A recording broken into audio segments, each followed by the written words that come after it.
Landa de Matamoros, Querétaro, a Houston, Texas, Articulaciones Microsociales Familiares, de la autoría de la maestra Judith Pérez Soria, egresada de la Facultad de Ciencias Políticas y Sociales y adscrita a la Facultad Latinoamericana de Ciencias Sociales.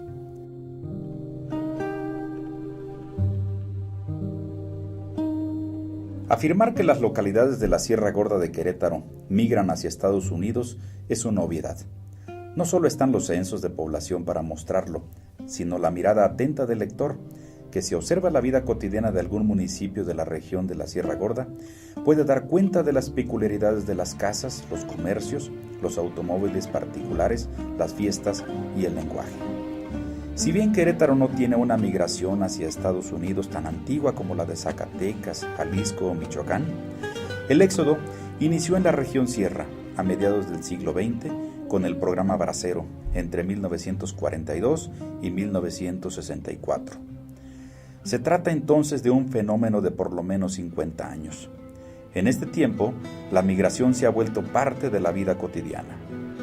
Por ello, el reto académico se encuentra en las dinámicas profundas que la migración ha trastocado, configurado y reconfigurado, más allá de las posiciones optimistas pesimistas en favor de la modernidad o de la tradición, que terminan siendo relatos épicos o melodramáticos. No se requiere de juzgar los cambios sociales relacionados con la migración internacional, sino de entenderlos y dar cuenta de ellos. Y es que no solo las teorías sobre migración se han concentrado en explicar las causas del fenómeno, dejando un vacío teórico en las consecuencias del mismo, sino que los trabajos sobre el cambio social y la migración se centran en las remesas y en el rol femenino, a partir de la ausencia masculina, siendo que la migración constituye, hoy por hoy, parte de la producción y reproducción social de las localidades.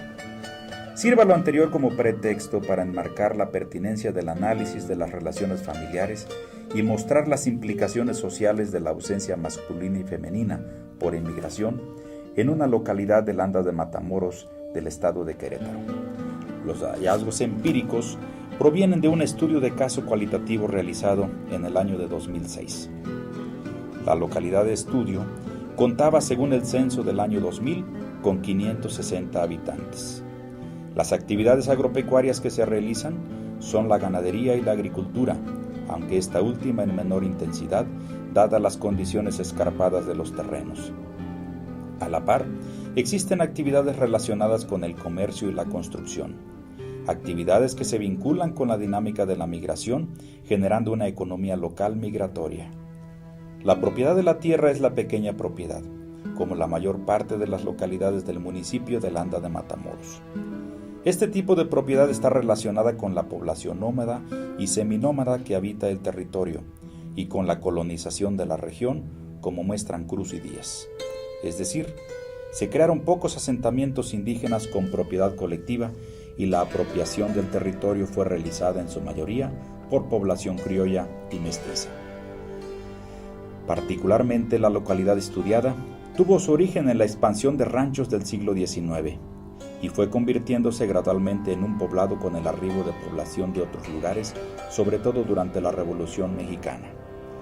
La migración internacional inició a mediados del programa Bracero, aunque los primeros flujos migratorios fueron destinos nacionales como Hidalgo, Tamaulipas y la Ciudad de México. Algunos migrantes relatan que se enteraron del programa Bracero en una hacienda cercana del estado de Hidalgo, cuyo patrón les dio una carta para tramitar la inscripción al programa. Otros narran cómo de Tamaulipas fueron contratados para trabajar al otro lado de la frontera. Es de notar que la capital de Querétaro no aparece como un polo importante de atracción ni con el desarrollo industrial de la década de los 70, ya que el flujo internacional se mantuvo constante.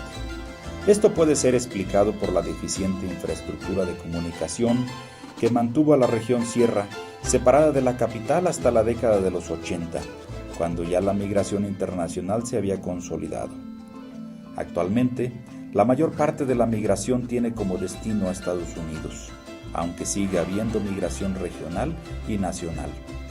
El flujo migratorio es constante, de manera que a nivel familiar son pocos los núcleos familiares que no tienen mínimo un miembro en Estados Unidos y todos tienen familiares derivados del parentesco extenso en dicho país. El principal destino es la ciudad de Houston, Texas. Sin pueblo y sin valor, soy como nube que vaga por el cielo, que va llorando sin el aliento de Dios. ¿Dónde estás, tierra de mi corazón? No es que yo esté llorando, el río se desbordó. ¿Dónde estás? Yo soy solo un pasajero, tierra de mi pensamiento, conmigo vas. Yo soy ser un pasajero, tierra de mi pensamiento, conmigo vas, conmigo vas, conmigo vas. Soy como el polvo que flota por el mundo, infame y pobre, sin pueblo y sin valor. Soy como nube que vaga por el cielo, que va llorando sin el aliento de Dios. Podemos encontrar migrantes internacionales, nacionales, temporales, permanentes, con documentos y sin documentos en la misma familia, lo cual vuelve más complejas las relaciones, los acuerdos y las normas familiares.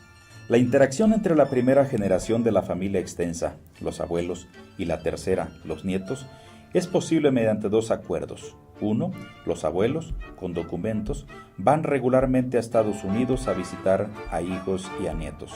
O bien, lo segundo, los nietos son enviados temporalmente a la localidad con los abuelos, mientras que los nietos que nacieron en la localidad y están en Estados Unidos, al igual que sus padres, mantienen contacto por teléfono y cuando regresan a la localidad. Los vínculos familiares son los mecanismos microsociales que posibilitan la relación entre migrantes y no migrantes residentes y el retorno aún de los migrantes permanentes. En este sentido, el retorno de los migrantes no está definido solo por la participación en la fiesta colectiva, sino por las obligaciones y los rituales familiares, como bodas, bautizos o entierros. En la familia nuclear, compuesta por padres e hijos, las relaciones sociales son facilitadas y constreñidas por la reciprocidad generacional. En un primer momento, los padres proveen los recursos y cuidados a los hijos, por esto son los padres quienes emigran. En un segundo momento del ciclo familiar, los hijos o hijas se incorporan al mercado laboral en Estados Unidos, contribuyendo con recursos al hogar paterno o materno hasta que forman su propia familia. Es entonces cuando los hijos reducen la cantidad de recursos al hogar paterno-materno, ya que este tipo de obligaciones y derechos a distancia solo opera en la familia nuclear. Cuando el migrante se casa, el compromiso con los padres se aligera o termina, ya que las obligaciones son, ahora, con la familia recién formada. Escuchemos el testimonio de un exmigrante. Le decía a mi esposa, dales unos 200 o 400 pesos a mis papás. Pero ya de lo que le mandaba a ella, de ahí se los daba. Pero poquito, porque ya uno con familia es muy diferente. O sea, el gasto en la familia y el gasto a los papás ya es muy difícil. También sostener dos gastos. Esta regulación social permite entender el flujo de las remesas familiares. Ya estas tienen como destino principal la familia nuclear, independientemente de dónde se encuentre. Si la familia nuclear se ubica en la localidad de origen, el envío de remesas es constante, pero si la familia radica en Estados Unidos, el envío de remesas a los padres o a otros parientes disminuye y es esporádico. Asimismo, las obligaciones de los padres se han ampliado. En la década de los 60 y 70, los padres no autorizaban ni financiaban la migración de los hijos. Estos podían hacerlo siempre y cuando no dependieran del hogar paterno-materno, es decir, cuando se casaban. Actualmente, los padres aportan o consiguen el financiamiento y los contactos para que los hijos emprendan el viaje.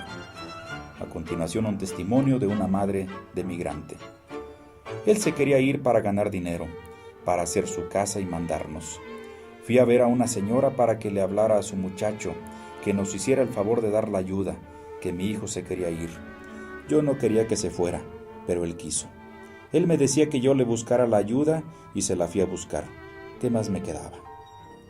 Así, la familia nuclear puede mantenerse en condiciones de ausencia física por migración, en condiciones modificadas de copresencia, siempre y cuando sea vigente la reciprocidad generacional que posibilita relaciones sociales y cierto tipo de obligaciones. Sin embargo, también es fundamental el soporte social que brinda la familia extensa. Sobre todo cuando la mujer es la que migra, se activan los lazos de parentesco extenso para asumir el cuidado de los hijos que se quedan en la localidad, mientras que cuando el hombre es el migrante, la familia nuclear, esposa e hijos, mantienen su unidad residencial. No se deja encargada a la esposa con la familia del marido y la mujer intensifica sus labores para cubrir la ausencia masculina, como reportan la mayoría de los estudios sobre el tema. En síntesis, existen múltiples acuerdos microsociales que hacen de la ausencia física de los migrantes presencia a distancia.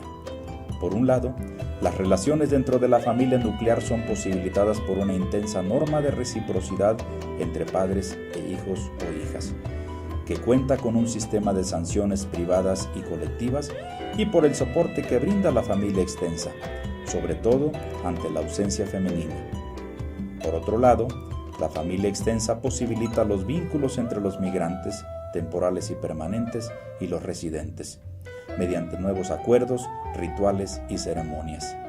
Más que conclusiones, sirve este análisis para mostrar la complejidad de los procesos relacionados con la migración internacional desde la localidad de origen y a nivel microsocial, nivel que a menudo olvidado por las tendencias macroestructurales, pero que sin duda constituye un amplio campo para el análisis social.